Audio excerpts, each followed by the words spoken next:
अल्हम्दुलिल्लाहि वकफ़ा वस्सलामुन अला इबादिहिल्लज़ीना इस्तफ़ा अम्मा बअद क़ाला अन्नबिय्यु सल्लल्लाहु तआला अलैहि वसल्लम ला तबाग़ज़ू वला तहासदू वला तदाबरू वला तक़ातअू वकूनू इबादल्लाहि इख़वाना। वक़ाला अलैहिस्सलातु वस्सलाम मन क़ाला ला इलाहा इल्लल्लाह दख़लल जन्नह। वक़ाल अलैहिस्सलातु वस्सलाम अल मुस्लिमूना का जसदिन वाहिद इनिश्तका ऐनुहु इश्तका कुल्लुहु व इनिश्तका रअसुहु इश्तका कुल्लुहु औ कमा क़ाला अलैहिस्सलातु वस्सलाम।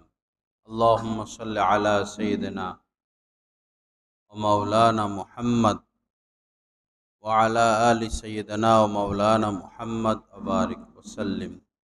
अस्तगफिरुल्लाहल्लज़ी ला इलाहा इल्ला हुवल हय्युल क़य्यूम व अतूबु इलैहि। আল্লাহ পাক জাল্লা জালালুহু আমাদের সবাইকে মাফ করে দেন। আজকের এই মজলিসকে আল্লাহ পাক কবুল করেন। আল্লাহ পাক জাল্লা জালালুহু আমাদের সবাইকে আল্লাহ পাকের মহব্বত, রাসূলের পূর্ণ মহব্বত নসিব করে দেন। কোরআনে কারীমের মধ্যে আল্লাহ পাক জাল্লা জালালুহু ইরশাদ করেছেন, ওয়াযাক্কির ফাইন্না যিকরা তানফাউল মুমিনিন, যে মানুষকে নসিহত করতে থাকো, বুঝাইতে থাকো, বলতে থাকো। নসিহতের দ্বারা মানুষের উপকার হয়, মুমিনের ফায়দা হয়।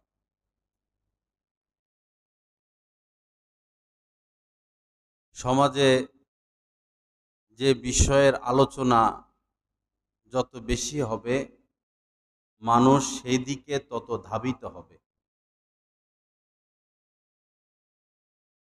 সমাজে যদি দুনিয়াবি কোনো বিষয় বেশি আলোচনা হয়, তো মানুষ সেদিকে ধাবিত হয়। উদাহরণস্বরূপ,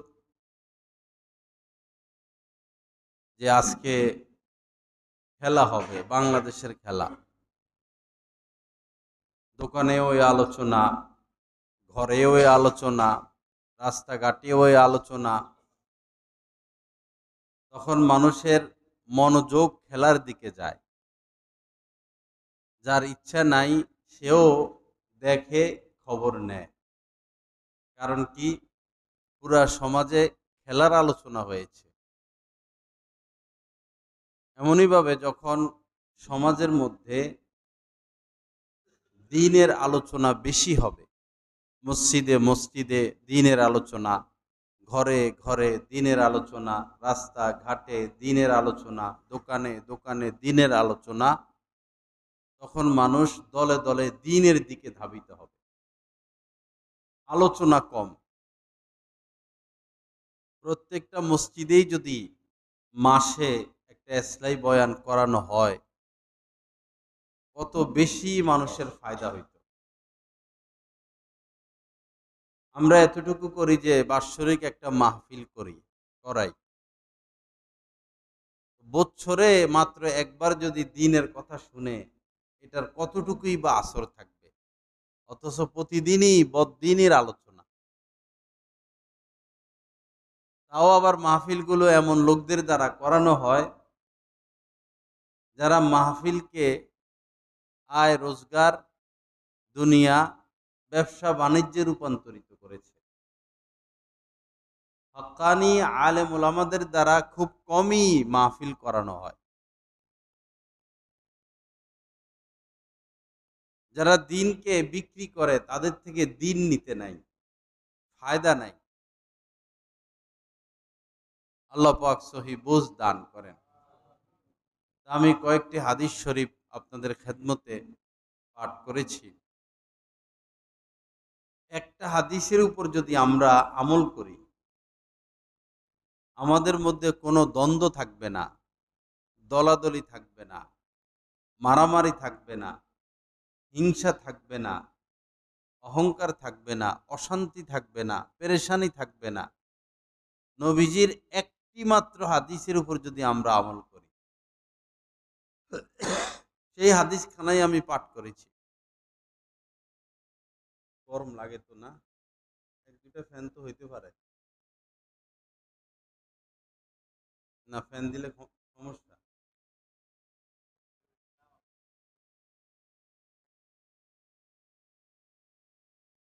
হুজুরে পাক সাল্লাল্লাহু আলাইহি সাল্লাম বলেন, লা তাবাগাজু, একজন আরেকজনের সাথে পরস্পর দুশ্মনী করো না।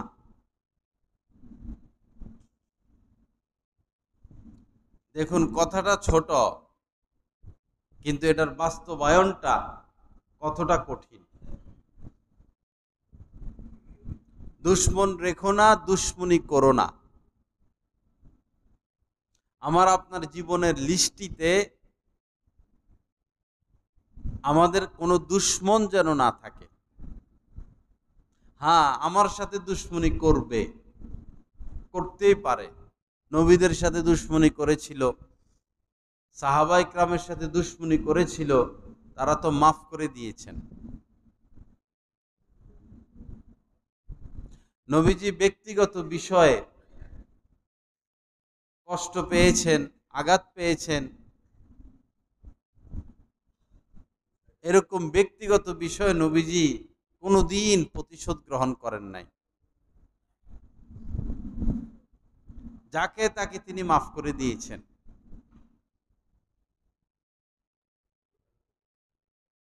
আমরা চেষ্টা করব আমাদের লিস্টে যেন আমরা কাউকে দুশ্মন হিসাবে না রাখি। আল্লাহ পাক আমাদের সবাইকে তৌফিক দান করেন। এই হাদিসের সাথে কাছাকাছি অর্থ বিশিষ্ট আরেকটি হাদিস নবীজি বলেছেন, সিলমান কতাক, যে তোমার সাথে সম্পর্ক কেটে দিল, কথা বলে না, যাতায়াত নাই, সমালোচনা করে, গীবত শিকায়েত করে, দূরে সরে গেছে, সিল, তুমি তার সাথে সম্পর্ক নতুন ভাবে গড়ে তোলো। সিলমান কতাক, যে সম্পর্ক নষ্ট করে দিল, তুমি তার সাথে সম্পর্ক গড়ো। অন্য এক হাদিসে হুজুরে পাক সাল্লাল্লাহু আলাইহি সাল্লাম বলেছেন, লা ইয়াদখুলুল জান্নাতা কাতি', যিনি আত্মীয়দের সাথে, যে ব্যক্তি আত্মীয়তার সম্পর্ক, আত্মীয়তার বন্ধন কেটে দেয়, আত্মীয়তার সম্পর্ক নষ্ট করে ফেলে, সে জান্নাতে প্রবেশ করবে না। বিশেষ করে বোন, ভাই, শ্বশুর শাশুড়ি, মা বাবা তো আছেই, খালা, ফুফু, চাচা, জ্যাঠা, বিশেষ করে আপন ফুফু, বুড়া মানুষ পড়ে আছে, আমাদের যাওয়ার সুযোগ হয় না। আচ্ছা, যাওয়ার সুযোগ না হোক, মাঝে মধ্যে ফোন তো দিতে পারি, ঈদে চাঁদে একটু হাদিয়া পাঠাইতে পারি, অসুখ একটু দেখতে গেলাম। এক মুসলমানের উপর আরেক মুসলমানের 5টা হক, এর মধ্যে উল্লেখযোগ্য হচ্ছে ইয়াদাতুল মারিজ, অসুস্থ ব্যক্তিকে দেখতে যাওয়া। আজকে বাদ মাগরিব আমাদের গাছতলা ঘাটের এক ভাই অসুস্থ, সময় নাই হাতে আমার, এরপরেও গিয়া আলহামদুলিল্লাহ দেখা করছি, কথা বলছি। এটা দিন। একজন মানুষ অসুস্থ হলো, আমি শুনতে পারলাম, তাকে দেখতে যাওয়া, এটাও দিন।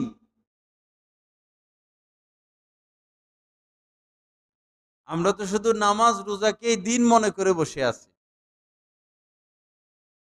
দিন ব্যাপক ব্যাপক অর্থ বহন করে। একজনকে দাওয়াত দেওয়া দিন, আল্লাহর রাস্তায় জিহাদ করা দিন, হজ ওমরা করা দিন, নামাজ পড়া দিন, যাকাত দিন, রোজা দিন, দাড়ি রাখা দিন, সত্য কথা বলা দিন, হালাল খাওয়া দিন, মানুষকে কষ্ট না দেওয়া দিন, মানুষের উপকার করা দিন। দিনের ব্যাপক অর্থ। আমি শুধু নিজের চিন্তা নিজে করব আর অন্যান্য হুকুম আহকাম মানব না, আমি পুরা দিনের উপর আমলকারী নই।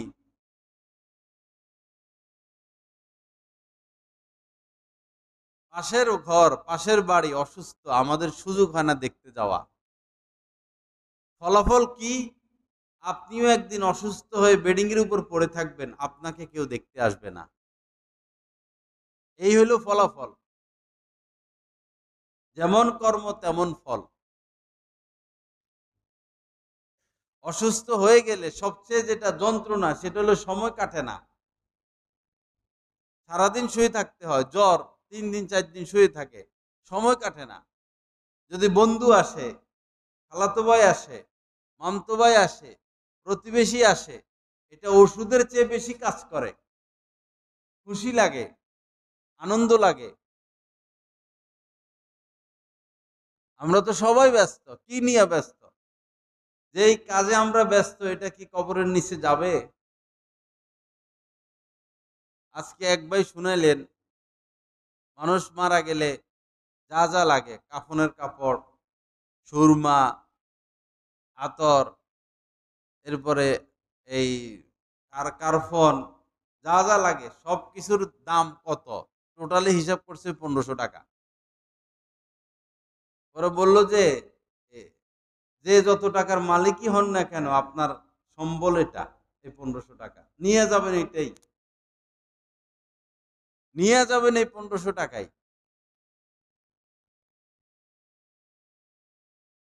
বুঝার ভুল, চিন্তার ভুল, এত ব্যস্ত না হওয়া দুনিয়ার জন্য। বাংলাদেশের সেরা ধনী জহুরুল হক, কোথায় উনি? কোথায় ওনার সম্পদ? কোথায়? কত ভাগ হয়ে গেল সম্পদ? এগুলো কতজন মালিক হয়ে গেল? উনি কি নিয়ে গেলেন?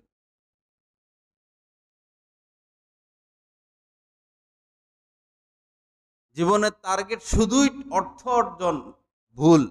জীবনের টার্গেট আল্লাহকে খুঁজে পাওয়া। অর্থ উপার্জন প্রাসঙ্গিক বিষয়, মূল না, শাখা। আমরা শাখাকে মূল বানাইছি।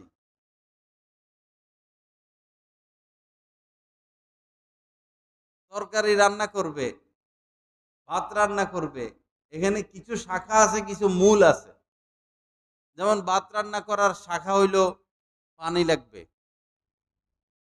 চাউল লাগবে, এরপরে ভাত। এখন আপনি এই ভাত, চাউল দিলেন না, শুধু পানি গরম করতেছেন, ভাত হবে? শাখা নিয়ে ব্যস্ত হয়ে গেলে তো মূলে পুষতে পারবো না। পাখি শিকার করবে কেউ, তীর তীর ধনুক নিয়ে গেল জঙ্গলে। এখন যেখানে পাখির ছায়া, সেখানে তীর মারে। পাখি তো গাছে, এক ঢালের থেকে আরেক ঢালে যায়, উনি শুধু পাখির ছায়ার মধ্যে তীর মারে। কোনোদিন কি পাখি শিকার সম্ভব? না। আমার জীবনের মেইন টার্গেট একটা, শাখা প্রশাখা ভিন্ন। টার্গেট হচ্ছে আল্লাহর সন্তুষ্টি, টার্গেট হচ্ছে আল্লাহকে খুঁজে পাওয়া, আল্লাহর হওয়া, আল্লাহর সাথে গভীর নিবিড় সম্পর্ক কায়েম করা। এটা হচ্ছে টার্গেট। ওমা খলাকতুল জিন্না ওয়াল ইনস ইল্লা লিয়াবুদুন, ইয়ানি লিয়ারিফুন। জিন ইনসান আল্লাহ পাক সৃষ্টি করেছেন কেবলই তার পরিচয় অর্জন করার জন্য, তাকে ভালোবাসার জন্য, তার বন্দিগির জন্য। সৃষ্টির উদ্দেশ্যই এটা, আল্লাহকে খুঁজে পাওয়া। যে দিনের যে কাজে লিপ্ত, এটা হচ্ছে উসিলা, যে এই উসিলার মাধ্যমে যেন আমি আল্লাহকে পাই। মসজিদ কমিটির সদস্যবিন্দু দিনরাত মসজিদ নিয়ে পেরেশানি, এই ফ্যানের সমস্যা, এই এসির সমস্যা, এটা লাগবে, সেটা লাগবে, ওটা লাগবে। কেন তারা এই কাজগুলো করবে? এই কাজগুলোর উদ্দেশ্য হলো এটার মাধ্যমে যেন তারা আল্লাহকে পেয়ে যায়। মুজাহিদ আল্লাহর রাস্তায় জিহাদ করতেছে, জীবন দিচ্ছেন। এই যে গাজার মধ্যে বেশিরভাগ মুজাহিদি মারা গেছেন, খুব কম এখন বেঁচে আছে। এই যে তারা জীবন দিচ্ছেন, কি উদ্দেশ্য? কি উদ্দেশ্য? হচ্ছে আল্লাহর সন্তুষ্টি, আল্লাহকে খুঁজে পাওয়া। আমরা মাদ্রাসায় পড়াই, ওয়াজ মাহফিল করি, আমাদের উদ্দেশ্য এটা, আল্লাহকে খুঁজে পাওয়া। সারা পৃথিবীতে দাওয়াত তবলিগের মেহনত চলে, নিজের খেয়ে, নিজের সময়, নিজের জান, নিজের মাল, সব নিজের, কোনো এক টাকাও আসে না, যায়। এই মেহনত কেন? এই মেহনতের উসিলে যেন আমি আল্লাহর সান্নিধ্য পেয়ে যাই, আল্লাহর খুশি পেয়ে যাই। মূল টার্গেট আল্লাহকে পাওয়া, আল্লাহর হওয়া। কারণ আল্লাহর কাছেই যাব, রুহের জগতে আল্লাহর কাছে ছিলাম শত শত বছর, কোটি কোটি বছর রুহের জগতে আল্লাহ পালছেন, এর রুহ জীবিত ছিল। এরপরে মায়ের পেটে কুদরতি ভাবে আল্লাহ পাক পালছেন। মায়ের পেটে মানুষ খায়ও, ঘুমায়ও, কচরা পায়খানা করে, খেলেও, কান্নাকাটিও করে। কে পালছেন? আল্লাহ পালছেন। এই পানির ভিতরে একটা বাচ্চা, আমরা পানির ভিতরে ছিলাম, দুনিয়াতে এসে এখন মা হইছে, বাবা হইছে, বন্ধু বান্ধব হইছে, আত্মীয় স্বজন হইছে, এখন আসল জনকে ভুলে গেছে। বললে কি হবে? আবার তার কাছেই তো যাইতে হবে। কবরে তো আর মা যাবে না, বাবা যাবে না, স্বামী যাবে না, স্ত্রী যাবে না, ভাই বোন যাবে না, টাকা পয়সা যাবে না, নেটওয়ার্ক নাই, মোবাইল নাই। মোবাইল ছাড়া আমাদের যুবক শ্রেণী এক আত্মহত্যা করে মরে দেব যদি বলে যে মোবাইল ছাড়া থাকো। যারা অভ্যস্ত নেট ব্যবহারে, ফেসবুক ব্যবহারে, এদেরকে ভাত না দিলেও চলবো, মোবাইল দিতে হবে। যদি কেউ খানা খানা নিবা না, মোবাইল নিবা, বলবো আমরা মোবাইল নিব। কবরে তো মোবাইল নাই, নেট নাই।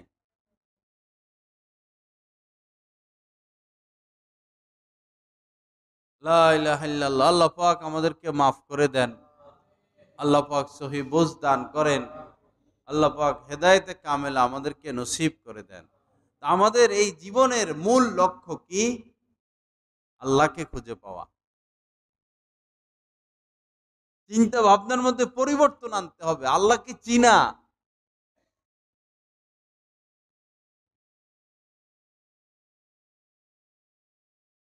আর আল্লাহকে পাওয়ার জন্যই সব কাজ করা। এখানে বসে আছি কেন? আল্লাহ যেন আমার উপর সন্তুষ্ট হয়ে যায়, আল্লাহকে যেন চিনতে পারি, বুঝতে পারি, পেতে পারি। মজলিস শেষ, বের হয়ে যাব, আমার মন মতো আমি বের হতে পারবো না, বাম পা দিতে হবে। জুতা পরবো, আমার মন মতো না, নবীজির সুন্নত মোতাবেক ডান পায়ের জুতা আগে পড়তে হবে। এরপরে রাস্তায় যাব, হাঁটবো, আমার মন মতো না, ডান পাশ দিয়ে হাঁটতে হবে, সুন্নত। নিচের দিকে নজর, সৎ কাজের আদেশ, অসৎ কাজের নিষেধ, সালাম। এরপরে ঘরে ঢুকবো, আমার মন মতো না, বিসমিল্লাহ পড়তে হবে, সালাম দিতে হবে, ডান পা দিতে হবে, হাসি মুখে প্রবেশ করতে হবে।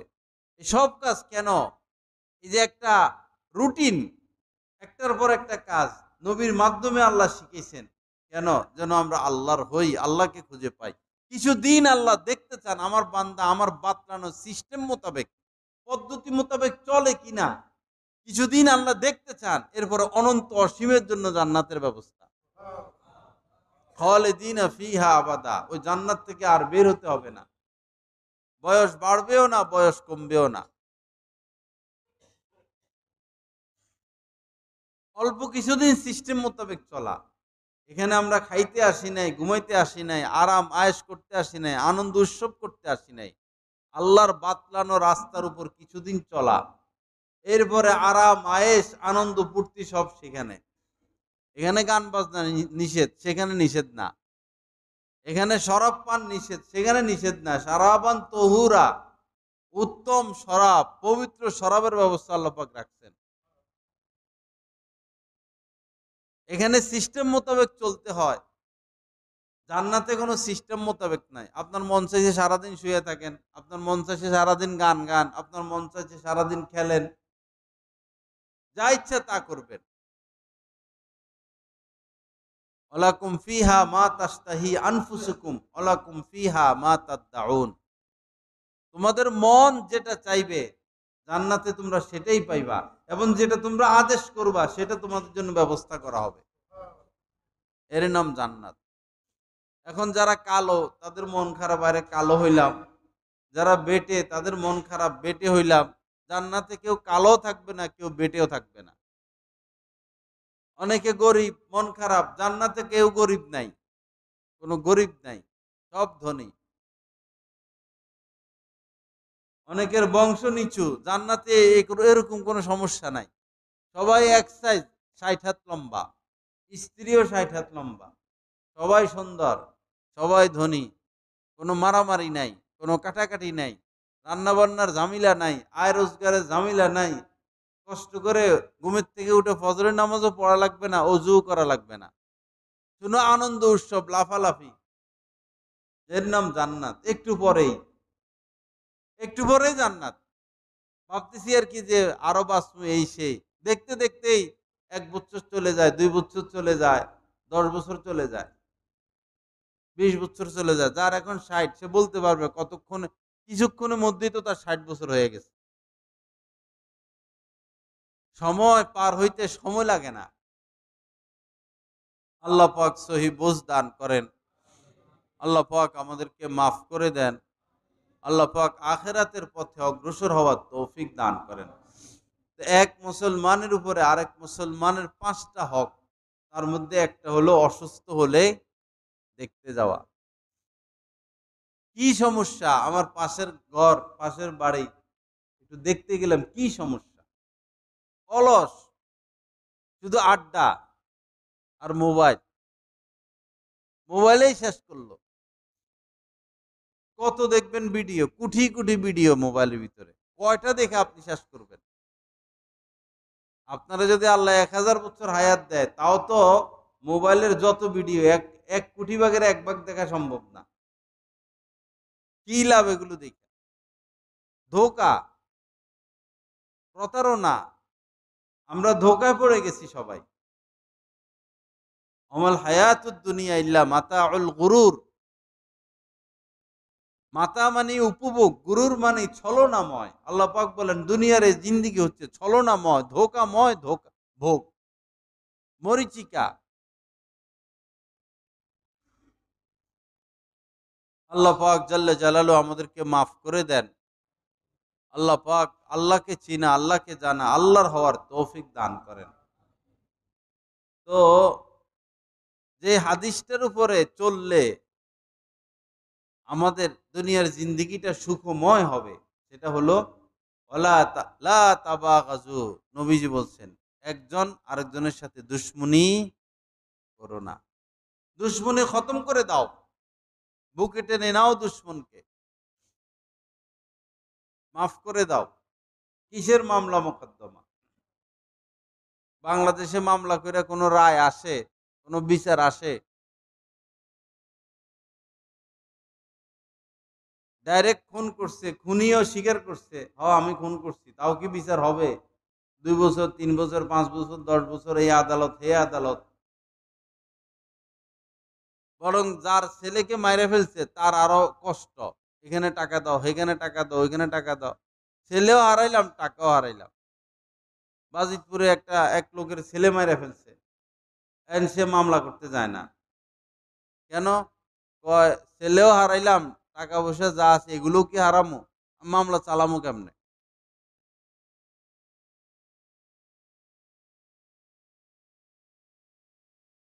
আজকে কথায় কথায় কথায় কথা উঠে, এই এলাকারই এক লোক, চন্ডিবের এক লোক, ঢাকা রিং বসাইছে তিনি 5 লাখ টাকা খরচ করে। অনেকদিন 3-4 বছর পরে আবার ব্যথা উঠছে, মারাত্মক অবস্থা। পরে ভারতে গেছে চিকিৎসা করতে। ওরা বলতেছে আমি রিং বসাইছি। তো ডাক্তাররা পরীক্ষা নিরীক্ষা করে রিং বসাইছেন, রিং টিং খুঁজে পায় না শরীরের ভিতরে। এত টাকা দিয়ে রিং বসাইছে, রিং খুঁজা। ওরা বললো আপনার শরীরে তো কোনো রিং নাই।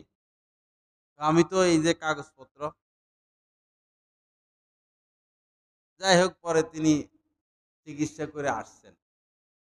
এখন মনে করেন সে আইসা যদি মামলা দেয় ওই হাসপাতালে নামে, ওই ডাক্তারের নামে, বলেন তো বিচার পাইবো? আরো 5 লাখ টাকা খরচ হইলো, বিচার পাইবো? উনি যে কেস দিব ডাক্তারের নামে, ডাক্তার যায় 2 লাখ দিয়ে আইব। আরেক আদালত ডাক্তার যায় 3 লাখ দিয়ে আসবো। আরেক আদালত ডাক্তার যায় 5 লাখ দিয়ে আইব। হাসপাতালওয়ালা 10 লাখ দিয়ে আসবো। দরকার কি বস? শেষ। বিচার নাই। এর নাম বাংলাদেশ। 2 পরিবার আর 2 মহিলার রেষারেষিতে দেশ শেষ। 2 পরিবার আর 2 ফ্যামিলির ধাক্কা ধাক্কিয়ে আমার মাতৃভূমি শেষ।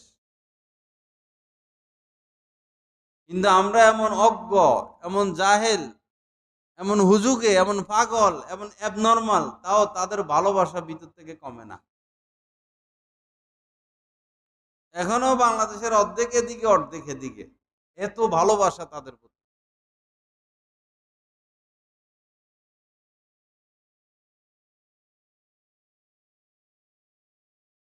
আবার সামনে যাদেরকে আমরা আনতে চাই, আন্তর্জাতিক লুটপাটকারী, আন্তর্জাতিক চোর, কোটি কোটি টাকা নিয়ে পলায়া রয়েছে। যার চুরির অভ্যাস, সে কি একদিনে ভালো হয়ে যাবে?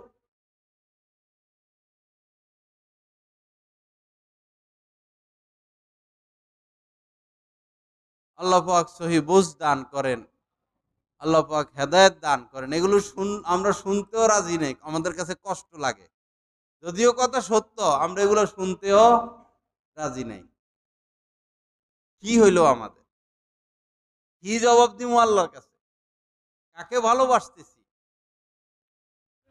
তা ভালো তো বাসতে হবে আল্লাহকে, ভালোবাসতে হবে রাসূলকে, ভালোবাসতে হবে আলেমদেরকে, ভালোবাসতে হবে নেক লোকদেরকে। আর বদ লোকদেরকে ঘৃণা করা যাবে না, তাদের কর্মটাকে ঘৃণা করতে হবে। ইযা উসসিদাল আমরু ইলা গায়রি আহলিহি ফান্তাজিরিস সাআ।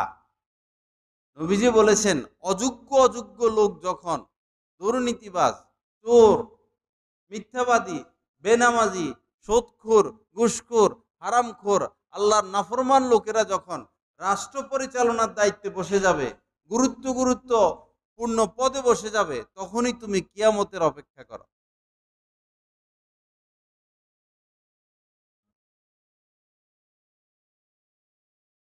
আল্লাহ পাক আমাদেরকে হেদায়েত দান করেন, আল্লাহ পাক সহি বুঝ দান করেন।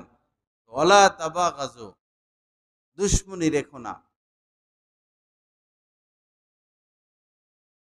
সিলমান কথাক ওয়াফু আম্মান জলামাক, ওইখান থেকে কথা আসছিল, যে তোমার উপর জুলুম করে তাকে তুমি মাফ করে দাও। বস, কিচ্ছা খতম। আদালতে যাইয়া দৌড়াদৌড়ি দৌড়াদৌড়ি, মামলা করবেন, কিশোরগঞ্জে যাবেন, জজ সাহেব আসে আসে না, বসারও জায়গা নাই ভালো মতো, ওই জায়গায় গরম, খানার কষ্ট। এই 2টা বাজে বসবে, এই 1টা বাজে বসবে, এই 3টা বাজে বসবে। আরে আজকে আর জজ সাহেব বসবে না, আগামী সপ্তাহে। দরকার কি? মাফ করে দেন, ভেজালে না গেলেন।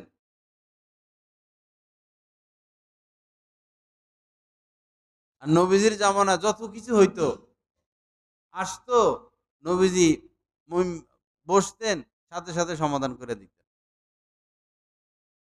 সিদ্দিকে আকবর, হযরতে ওমর, হযরতে ওসমান, হযরতে আলী রাদিয়াল্লাহু তাআলা আনহু আজমাইন, যে কোনো সমস্যা এক বসায় সমাধান। ইংরেজরা এই দেশে আইন আইন আইন এগুলো ইংরেজদের করা মূলত। এই আইনগুলো, বাংলাদেশের এই আইনগুলো ইংরেজদের করা। তারা এই আইনগুলো করে এই দেশ থেকে চলে গেছে। জিয়া তাদের দেশে এই আইন তারা রাখে নাই, পরিবর্তন করে ফেলছে। যারা শিক্ষিত মানুষ তারা জানে এই আইনগুলো তারা তাদের করা, তারা যাইয়া তাদের দেশের আইনগুলো রাখে নাই। এটা তো আইন না, উল্টা পাল্টা সব। কোন হবে আজকে বিচার হইতে হইতে 20 বছর, এটা কিসের আইন? কিন্তু আমাদের দেশে আইন এটা রয়েই গেল।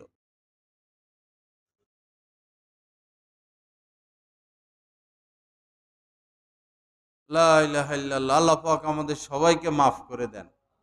তো ওয়াফু আম্মান জলামাক, যে তোমার উপর জুলুম করে তাকে মাফ করে দাও।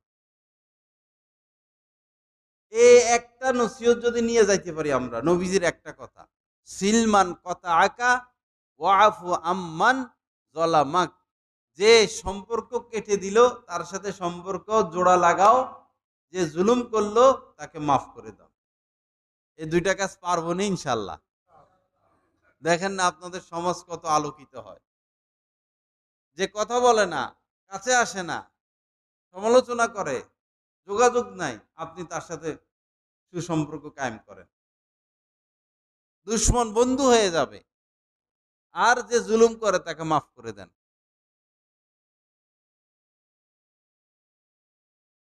নবীজির এই কথার সামনে পৃথিবীর কোন জ্ঞানী বিজ্ঞানীর কথা টিকবে? এই কথার সামনে দুনিয়ার সমস্ত জ্ঞানী বিজ্ঞানীদের দামি দামি কথাগুলো এক পাল্লায় রাখেন, আর নবীজির এই কথাটা আরেক পাল্লায় রাখেন। এবার মাপ দেন মর্যাদার দিক থেকে কার কথাটা, কোন কথাটা দামি। সিলমান কথা আকা ওয়াফু আম্মান জলামাক।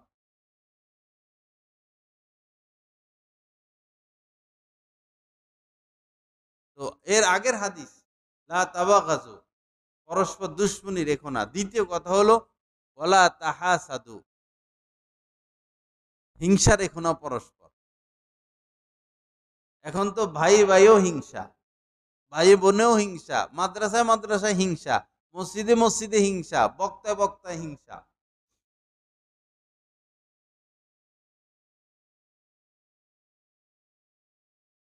আমার বিরুদ্ধে লাগছে বক্তারা, বহু বক্তা আমার বিরুদ্ধে। আমার বিরুদ্ধে রাখলে কি হয়েছে?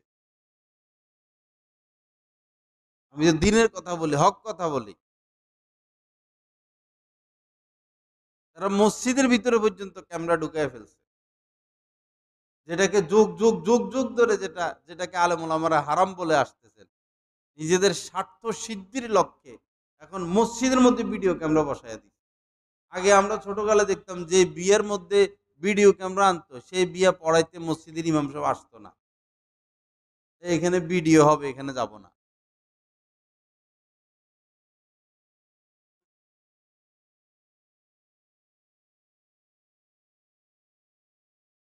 হক্কানি আলেম ওলামা কিয়ামত পর্যন্ত থাকবে, অবশ্যই আল্লাহ রাখবেন। হয়তো তাদের অনুসারী কম হবে, কারণ মানুষ তো বেশিরভাগ খারাপ, খারাপ মানুষ খারাপ দিকে ঝুঁকবে।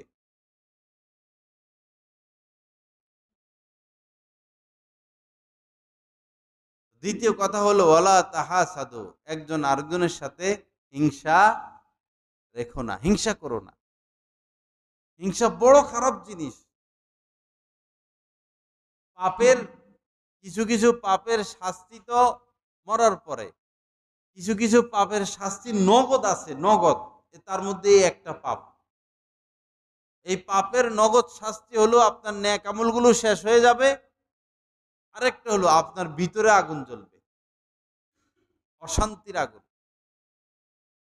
আপনার পাশের বাড়ির, তার ছেলে ইতালি চলে গেছে, তার ছেলে আমেরিকা চলে গেছে, আপনার ছেলে ঘুরে ঘাড়ে সারাদিন মোবাইল টিপে, এখন আপনার ভিতরে জ্বলে,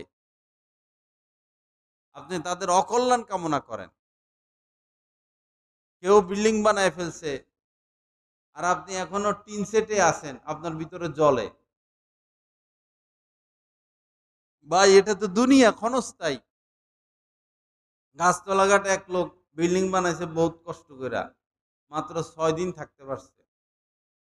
6 দিন, 6 দিন। এখন তো কবরে, এখন ছেলে মেয়ে আমোদ ফুর্তি করে, নাফরমানি করে, কত পাপের কাম করে। সন্তানদেরকে বেশি সম্পদ দিয়ে যাওয়া এটা ঝুঁকি, এটা ঝুঁকি তাদের জন্য। তাদের কি হাত পা নাই? তারা কি কর্ম করবে না? আপনি তাদেরকে এরকম লুলা আর ল্যাংলা বানায় যাবেন কেন? আপনার জন্য আপনি কিছু করেন। মৃত্যু হলে, মৃত্যুর আগে ধনীদের উপর একটা মোস্তাহাব আমল আছে, সেটা হলো সম্পদের 3 ভাগের 1 ভাগ তারা সদকা করে দিবে মারা যাওয়ার আগে। কোন ধনীর দ্বারা এটা সম্ভব হয় না, হার্ট অ্যাটাক করে মরে যাব, অথচ একটু পরেই সেই যাচ্ছে, খালি হাতে যাচ্ছে। কিন্তু এই মোস্তাহাবের উপর আমল সম্ভব হয় না।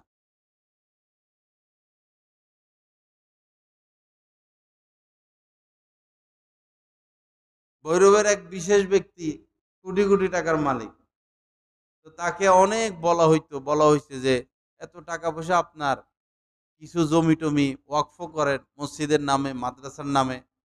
হুজুর সামনে চলে আসেন ভালো কাজে। তো উনি বরাবর এক কথাই বলতেন যে মসজিদের নামে ওয়াকফ কর্মু জায়গা, মাদ্রাসার নামে ওয়াকফ কর্মু, পরে তো আমার ছেলে মেয়ে আর এগুলার মালিক হইতে পারবো না। ছেলে মেয়ে ছেলে মেয়ে ছেলে মেয়ে, পরে এক সুযোগে ছেলে মেয়ে নাই, ছেলেরা সব সম্পদ নিয়ে গেছে। এখন হায় আফসোস, এখন যে দান সৎকা করব, নিয়েই তো গেছে। এখন ছেলেদের নামে মামলা, ছেলে দেয় বাবার নামে মামলা, বাপে দেয় ছেলের নামে মামলা। এখন তো আফসোস করে যে আমার কাছে সম্পদগুলো থাকতে যদি আমি কিছু ওয়াকফ করতাম, আজ তো মৃত্যুর সময় আমি নিয়ে যেতে পারতাম। নিজের চোখের সামনে নিজের সম্পদ শেষ।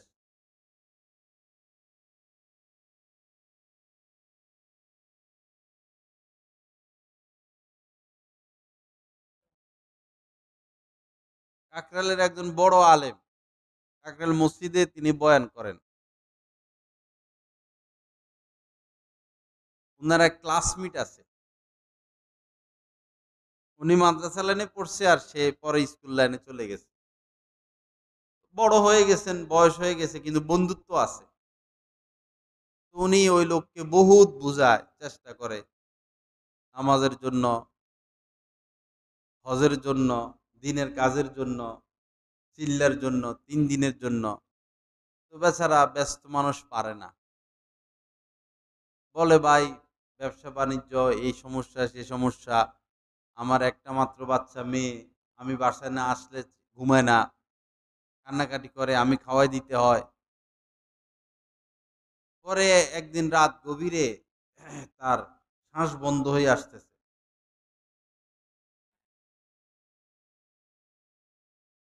তো স্ত্রী ওই মুরব্বীর কাছে ফোন দিছে যে আপনার বন্ধুর এই অবস্থা, একটু তাড়াতাড়ি আসেন। উনি বলল আমি আসতেছি। এই ফাঁকে বেচারা মারা গেছে। এখন বাসায় হইলো স্ত্রী আর মেয়ে, এখন আর এ হলো মরা লাশ। পরে মা আর মেয়ে মিলে টাইনা টুইনা কোন রকম ঘর থেকে বাইর করে দিছে আর কি, বারান্দায় নিয়ে রাখছে। বাপেরে লাশ একটা নিয়ে ঘরে কেমনে থাকে। পরে আবার ঘরে গেছে, পরে চিন্তা করতেছে যে দুয়ারের সামনে একজন মরা মানুষ রাইখা দিলে মানুষ মাইন্ড করবে না, যে উনি তো এই ঘরের লোক, অন্য ফ্ল্যাটওয়ালারা দেখলে মাইন্ড না, এটা রাত গভীরের কাজ। তো কি করার, কয় তাহলে নিচে সিঁড়ির নিচে যে চিপা আছে সেখানে নিয়ে রাখি। মার মেয়ে তো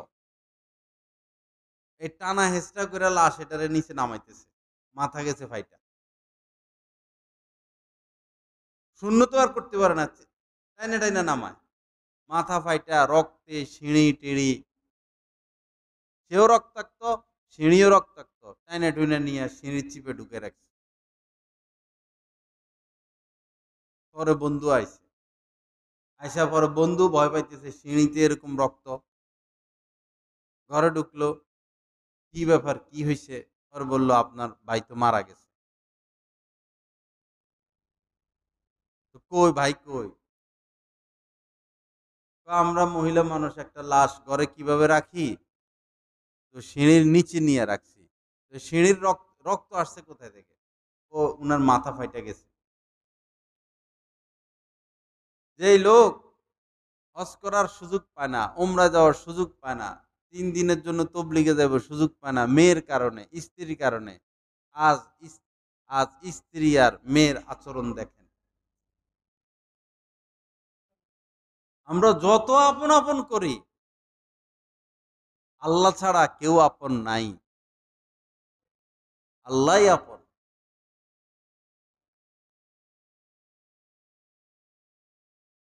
সবাই সবার স্বার্থ নিয়ে ব্যস্ত।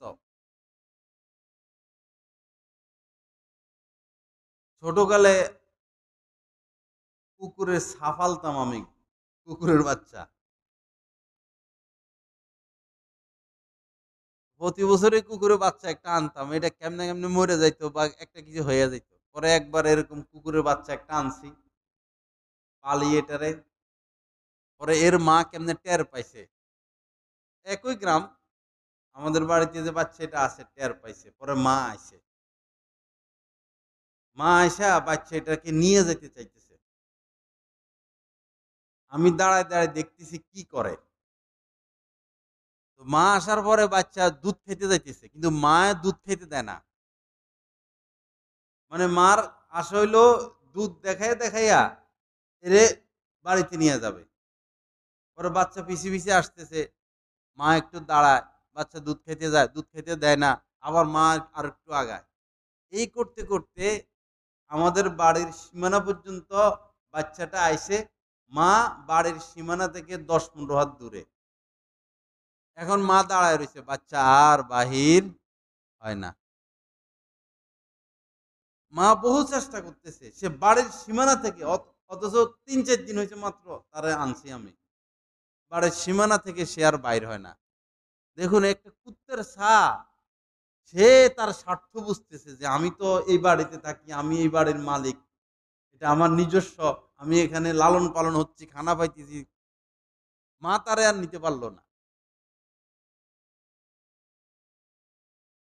সবাই সবার স্বার্থ নিয়ে ব্যস্ত।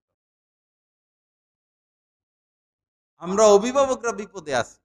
ছেলে মেয়ে কইয়া দেখেন না সমাজে কয়টা ছেলে মেয়ে মা বাবার কবরের পাশে যায়। অন্তত সপ্তাহে একদিন তো মা বাবার কবরে যাওয়া উচিত আমাদের, কমপক্ষে সপ্তাহে একদিন,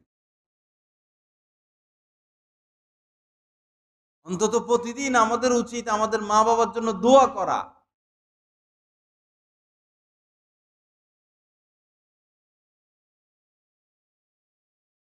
লা ইলাহা ইল্লাল্লাহ। আল্লাহ পাক আমাদের সবাইকে মাফ করে দেন। আল্লাহ পাক সহি বুঝ দান করেন। আল্লাহ পাক উত্তম স্বভাব চরিত্র আমাদেরকে নসিব করে দেন। তো দ্বিতীয় কথা বলেছিলাম, ওয়ালা তাহাসাদু, পরস্পর হিংসা করো না।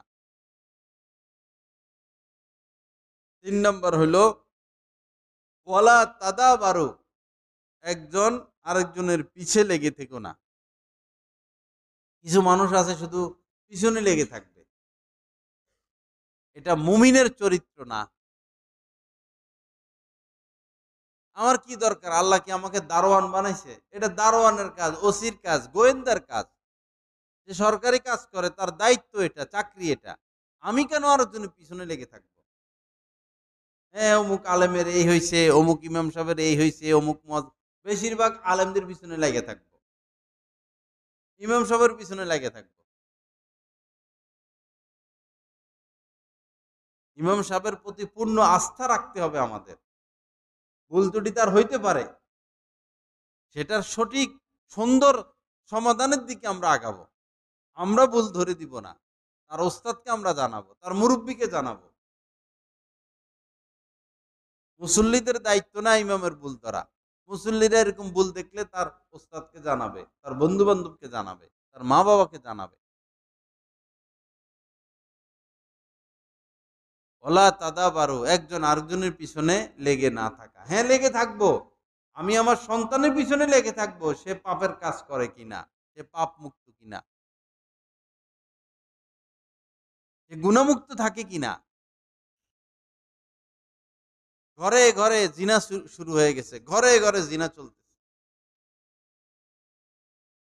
গত 2-3 দিন আগে এক লোক, বাংলাদেশি লোক, থাকে মদিনায়, মদিনা বা সৌদি কোনো শহরে, নেককার মানুষ, নবীজিকে স্বপ্নে দেখছেন। হুজুর সামনে চলে আসেন, ইমাম সাহেব হুজুর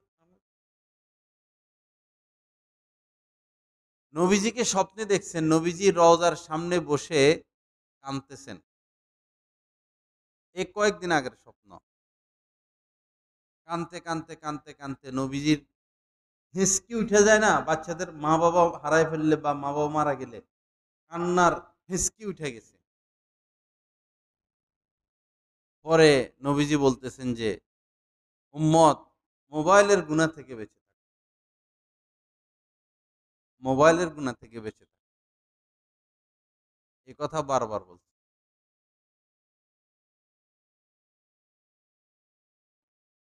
জোয়ান বুড়া, ছেলে মেয়ে, নারী পুরুষ, কে আমরা বাকি আছি মোবাইলের পাপ থেকে?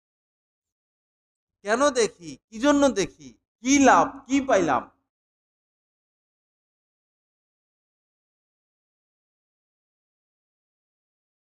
আল্লাহ সহি বুঝ দান করেন, আল্লাহ হেদায়েত দান করেন, আল্লাহ মোবাইলের পাপ থেকে আমাদেরকে বেঁচে থাকার তৌফিক দান করেন। যে নবী ছবি তোলাকে লানতের কাজ বলে গেছেন, লানত দিয়ে গেছেন, লানা রাসূলুল্লাহিল মুসাফফিরিন, যারা বিনা প্রয়োজনে ছবি তুলবে তাদের প্রতি লানত। সেই নবীর রওজার সামনে যায় সম্মানে ছবি তোলে, শত শত লক্ষ লক্ষ মোবাইল দিয়া, অযথা, বিনা প্রয়োজনে, বিনা কারণে। নবীর কাছে গেলাম, আল্লাহর ঘরের কাছে গেলাম, এখন কান্নাকাটি করব, দোয়া করব, আল্লাহর দিকে মনোনিবেশ করব, নবীর রওজার কাছে গিয়ে নবীকে সালাম পেশ করব, আছে শুধু ছবি তোলা নিয়ে ব্যস্ত। নারী পুরুষ এক কাম।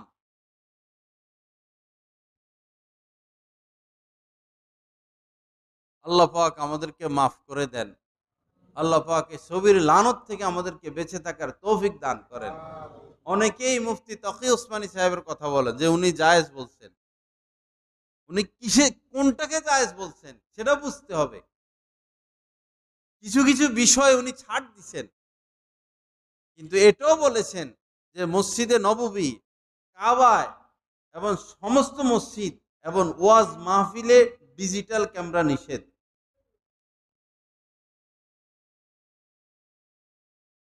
ছাড় দিছেন যেটা, যেটাকে সেটা বাদ দিয়ে এখন সবটারে ছাড় মনে করতেছে।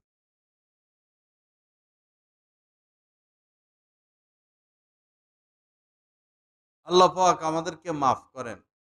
আসেন বাবা, যেই যে বিষয়ে লানত করে গেছেন নবীজি, তিনি তো রহমতুল্লিল আলামিন, কিন্তু যে যে বিষয়ে লানত করে গেছেন, এই বিষয়ে আমরা বেশি এখন পাপে লিপ্ত।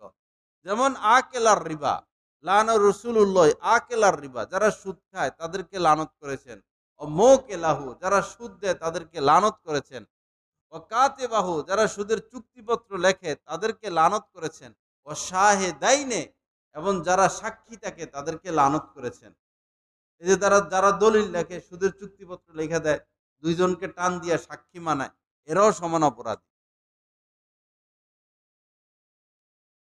যারা কুদৃষ্টি করে, পুরুষ ভিন নারীকে দেখে, ভিন নারী ভিন পুরুষকে দেখে, তাদের প্রতি লানত করে গেছেন। ছবি তোলার প্রতি লানত করে গেছেন। এই কাজেই বেশি আমরা ব্যস্ত। এজন্য বিপদ আসতেছে, বড় বিপদ আসতেছে। গাজাবাসীর উপরে কি বিপদ, ইরাকের উপরে কি বিপদ, সিরিয়ার উপরে কি বিপদ, কাশ্মীরের উপরে কি বিপদ, রোহিঙ্গাদের উপরে কি বিপদ। বিপদ দেখে আমরা তো নসিহত গ্রহণ করলাম না। এরকম হয়ে গেলাম আমরা। আমি একবার এক জায়গায় যাইতেছি ঢাকাতে, তো গরু 4-5টা একসাথে দাঁড়া করানো, একটা জবাই করে পরে আরেকটা জবাই করে, এরকম পাশাপাশি সব গরুগুলো। তো এ 5টার সামনে একটারে জবাই করতেছে, হাত পা বাঁধতেছে, ওগুলো দেখে। এরপরে এরা শোয়াইতেছে, এরা সব দাঁড়াই আছে।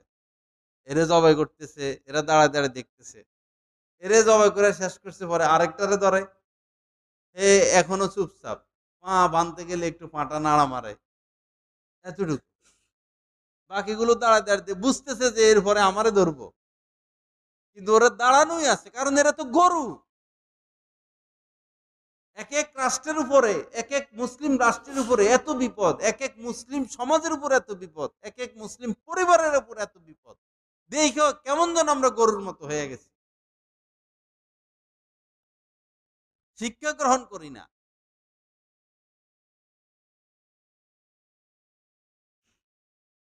আল্লাহ আমাদেরকে মাফ করে দেন, আল্লাহ পাক সহি বুঝ দান করেন।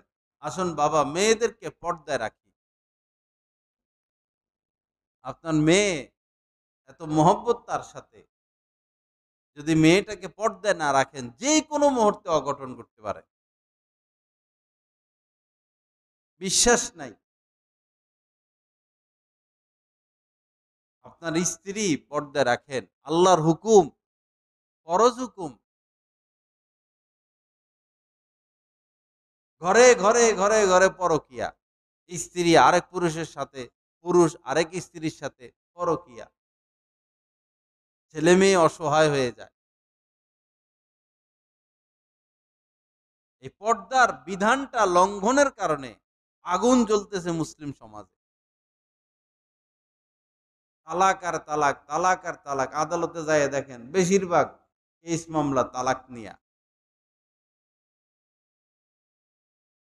আর তালাকের তো সিস্টেম মোতাবেক তালাক হয় না, পরে সব যার সন্তান হয়, যে পলায়া চলে যায় মহিলা, পরে যায় স্বামীকে ডিভোর্স দেয়, সাথে সাথে নতুন স্বামী গ্রহণ করে, বিয়ে হয় না তো, তাকে ইদ্যুৎ পালন করতে হবে 3 হায়েজ কমপক্ষে। ইদ্যুতের সময় বিয়ে হারাম, কিসের ইদ্যুৎ টিদ্যুৎ, নতুন স্বামীকে নিয়ে পলায়া যায়, তো পরে সব যার সন্তান হয়।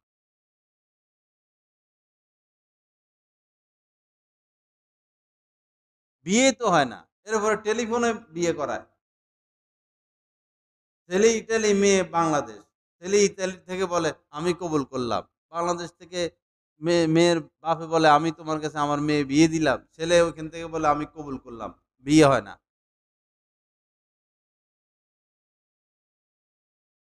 আমি যখন এটা বলছি তখন হ্যাঁ হেলিকপ্টার নিয়ে বড় বড় হুজুরেরা ঘুরে, হেরা কয় বিয়ে, বিয়ে হয়, আর আপনি কোন বিয়ে হয় না, আপনার কথা কে শুনবো?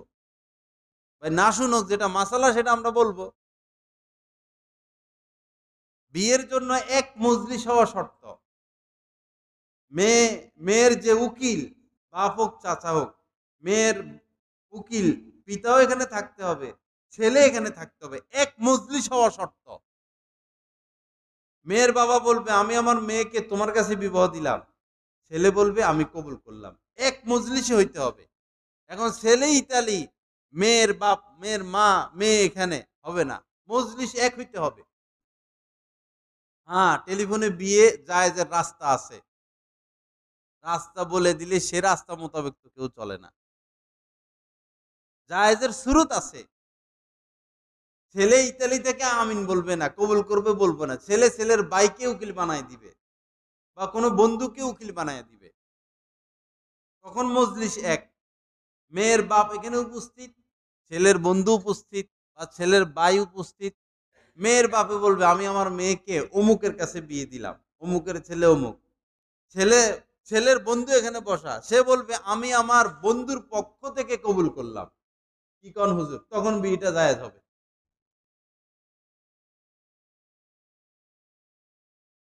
এই যে টেলিফোনে বিয়ে করাইয়া দেয়, পরে ফোনে দিন রাত কথা কথা, পরে মেয়েরে বিদেশে নিয়ে যায়, জিনা হইতেছে, তো বিয়ে তো হয়নি।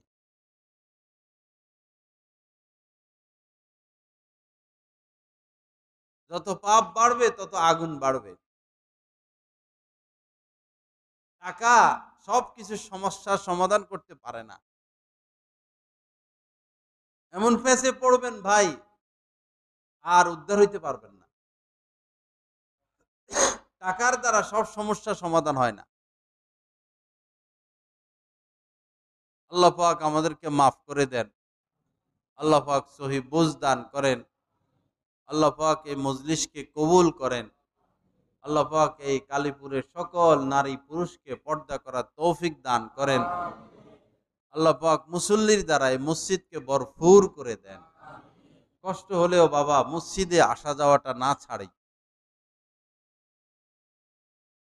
কেউ মারা গেলে ইমাম সাহেব বলে আমাদের নিয়মিত মুসল্লি, 5 ওয়াক্ত নামাজ হইলে কথাটা বলে আমাদের নিয়মিত মুসল্লি।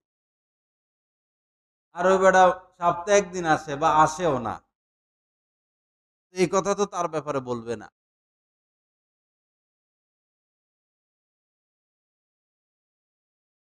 আরেকটা হলো আলেম ওলামাদের সাথে উঠা বসা, আলেমদের থেকে দূরে না সরি। আমাদের কিছু ভাই দীর্ঘদিন দাওয়াতুত তাবলীগের সাথে সম্পর্ক ছিল, কি যে হইলো তারা এখন আলেমদেরকে দেখতে পারে না। কি ক্ষতি করলাম আমরা তাদের, আমাদের বিরুদ্ধে লাগিয়ে গেছে। ভাই আমরা সবাই যদি ডাক্তারের বিরুদ্ধে লাগি, আমাদের ক্ষতি না ডাক্তারের ক্ষতি? আমাদের ক্ষতি, আমরা তো ডাক্তারের মহতাজ। একটা সমাজে তো ডাক্তার লাগবেই। ডাক্তাররা হলো শরীরের ডাক্তার, আর আলেমরা হলো অন্তরের ডাক্তার। একজন আলেম ছাড়া সমাজ চলে না।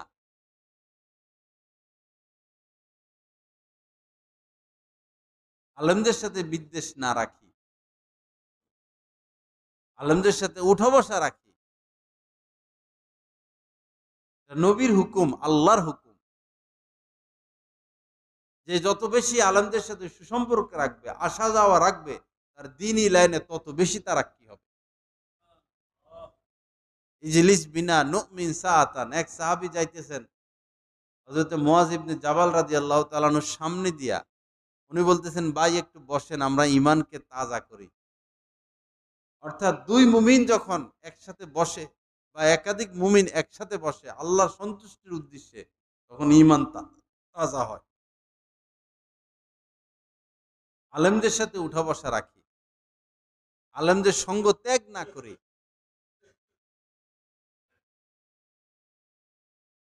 আল্লাহ পাক আমাদের সবাইকে মাফ করে দেন। আল্লাহ পাক আমাদেরকে হেদায়েত দান করেন। তো কয়টা কথা, সব কথা তো মনে থাকবে না। ওই কথাটা শুধু মনে রাখবো, বিশেষ করে সিলমান কথা আঁকা, যে সম্পর্ক কেটে দিল আমি তার সাথে সম্পর্ক গড়ব। ওয়াফু আম্মান জলামাকা, যে আমার উপর জুলুম করে আমি তাকে মাফ করে দিব। এই পুরা বয়ান না, এই দুইটা কথা মনে থাকবে তো ইনশাল্লাহ। যে সম্পর্ক রাখে না বা দূরে সরে গেছে, আমি যাইয়া তার সাথে সম্পর্ক গড়ব। আর আমার উপর যে জুলুম করবে আমি তাকে মাফ করে দিব। এই দুইটা কথা মনে থাকবে তো ইনশাল্লাহ। এই দুইটার উপর আমল করে দেখেন না, কত ফায়দা, কত ফায়দা।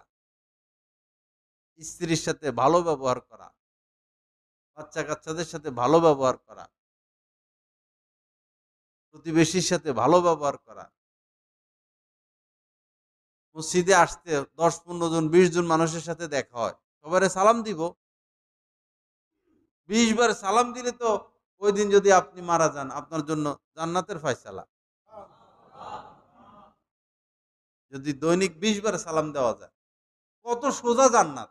জান্নাত কত দামি, কিন্তু জান্নাতে যাওয়া কত সোজা।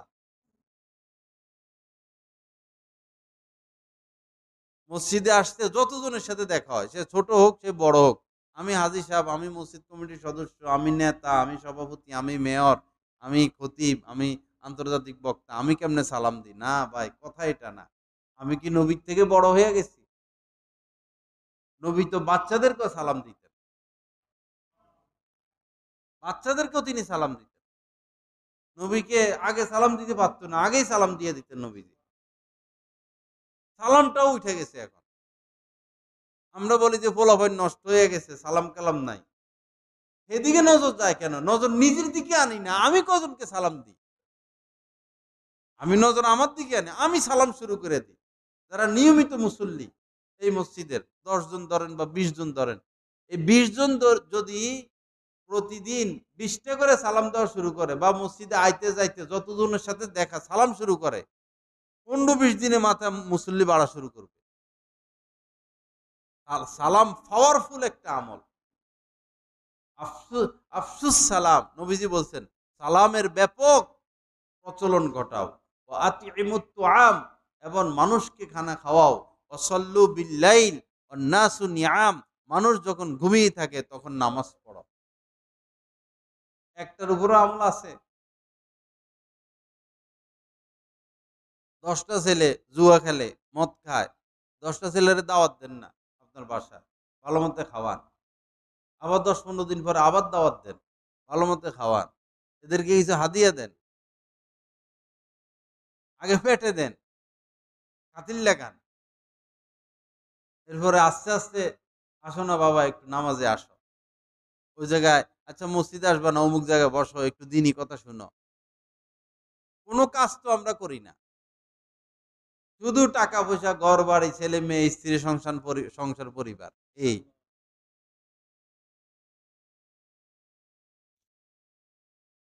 ভালো মানুষরা যদি মেহনত শুরু করে সমাজে, একজনও খারাপ মানুষ থাকবে না। আমি শুধু ভালো হইলে কি হবে? হাদিসে আইছে না একটা লোকের ঘটনা, নবীজি বলছেন জিবরিল আমিনকে উল্টাইয়া দাও পুরা বস্তি, পুরা এলাকা। জিবরিল আমিন বললেন ওইখানে তো আপনার খাস বান্দা আছে, চোখের পলক পরিমাণও সে নাফরমানি করে না। এত বড় বুজুর্গ, চোখের পলক পরিমাণ সে নাফরমানি করে না, এত বড় আপনার বান্দা ওই এলাকায় আছে, কেমনে আমি ওই এলাকা উল্টাই দিব? সে তো এখানে আছে। আল্লাহ পাক বললেন হেরে সহ উল্টাই দাও, তারা সহ উল্টাই দাও।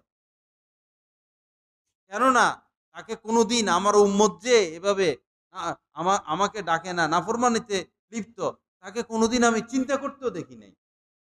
নিজেকে নিয়ে সে ব্যস্ত, হেরে সহ উল্টাইয়া দাও, পরে তারা সহ উল্টাইয়া দিই।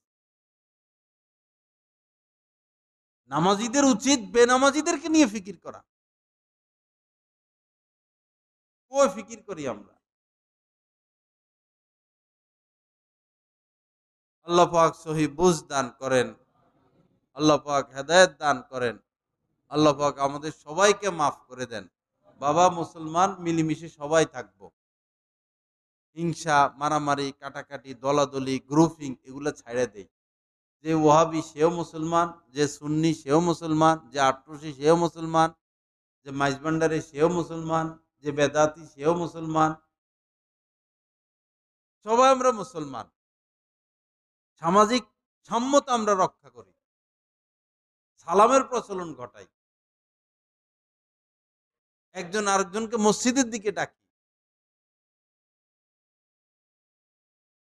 কেউ মারা গেল সবাই যাই, জানাজায় শরীক হই, কেউ অসুস্থ সবাই যাই, তাকে দেখতে যাই।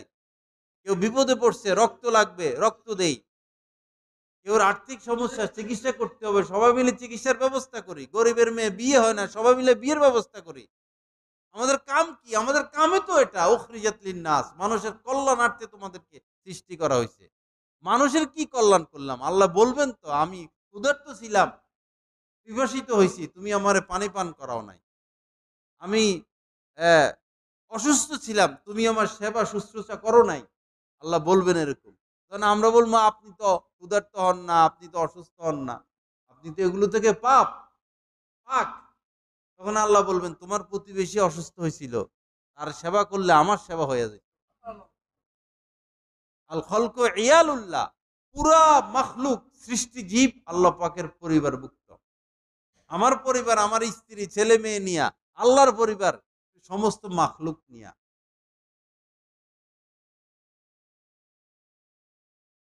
ভাই কিছু কাজ করি, সবাই বসে না থাকি, যে কয়দিন হায়াত আছে কিছু কাজ করি, ভালো কাজ করি। অযথা বসে বসে মোবাইল টিপে কোনো লাভ হবে না। 100 বছর মোবাইল টিপলে কোনো লাভ নাই, জিরো। একটা জিরোর পরে প্লাস আরেকটা জিরো, আরেকটা জিরোর পরে প্লাস আরেকটা জিরো, 100টা জিরো, 200টা জিরো, 500টা জিরো সমান সমান কত? জিরো। 1000 বছর মোবাইল টিপবেন, ফলাফল জিরো। বুয়া, অযথা সময় নষ্ট, জীবন নষ্ট, স্বাস্থ্য নষ্ট, চরিত্র নষ্ট, আখলাক নষ্ট, সব নষ্ট, সব বরবাদ। আল্লাহ পাক আমাদের সবাইকে মাফ করে দেন, আল্লাহ পাক সহি বুঝ দান করেন, আল্লাহ পাক কামেল হেদায়েত আমাদেরকে নসিব করে দেন। ওয়া আখিরু দাওয়ান। অনেক দিন পরে কালীপুরে আসা হইল। আগে তো আসতে আসতে সবার সাথে আত্মার সম্পর্ক হয়ে গেছিল। পরে না আসতে না আসতে আবার এই দূরত্ব বেশি লম্বা হয়ে গেছিল। যাক আল্লাহ পাক আবার আনছেন, আল্লাহ পাকের দয়া। আমি আসি, যে আসুক মাসে একটা ইসলাহি বয়ান রাখবেন। অনেক আলেম ওলামা আছে ইসলাহি বয়ান করেন। যেই হোক মসজিদে মাসে একটা ইসলাহি বয়ান করাইতে তো বেশি কিছু লাগে না। সব মসজিদে সব এলাকা এলাকা মাসে একটা ইসলাহি বয়ান দরকার। ওয়াজ মাহফিলের দ্বারা ফায়দা কম, এটা আনুষ্ঠানিকতা হয়ে গেছে। মেলা হয়, এই হয়, এই হয়, সমস্যা। মাহফিলে মানুষ 10 জন হইলে মেলাতে আছে 100 জন। আর ওই হেগুলের দাওয়াত না দিলে মাহফিলে মানুষ আসে না। ইয়া ছবি কন্টাকি মোল্লা যেগুলা মোবাইলি ক্যামেরাওয়ালা, ক্যামেরা বক্তা, ক্যামেরা বক্তা আর ওই ভাইরাল বক্তা আর কন্টাকি বক্তা ছাড়া মাহফিলে কেউ আসে না। আল্লাহওয়ালারা আসলে তাদেরকে চিনেও না, তাদের কথা কেউ নিব না। আর সুর নাই মুর নাই, হেলিকপ্টার করে আইলে না আমরা আসতাম। এরা দুনিয়াদার, ইয়া বিউ দীনাহু বিআরাযিম মিনাদ দুনিয়া। এরা তুচ্ছ দুনিয়ার জন্য দিন বিক্রি করে দেয়।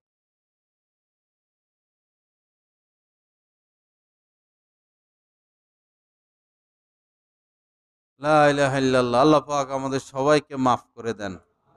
ওয়া আখিরু দাওয়ানা আলহামদুলিল্লাহি রাব্বিল আলামিন ওয়া সাল্লাল্লাহু আলা নবিয়িল কারীম। মাশাআল্লাহ, অনেক মসজিদের আশপাশের সকল মসজিদ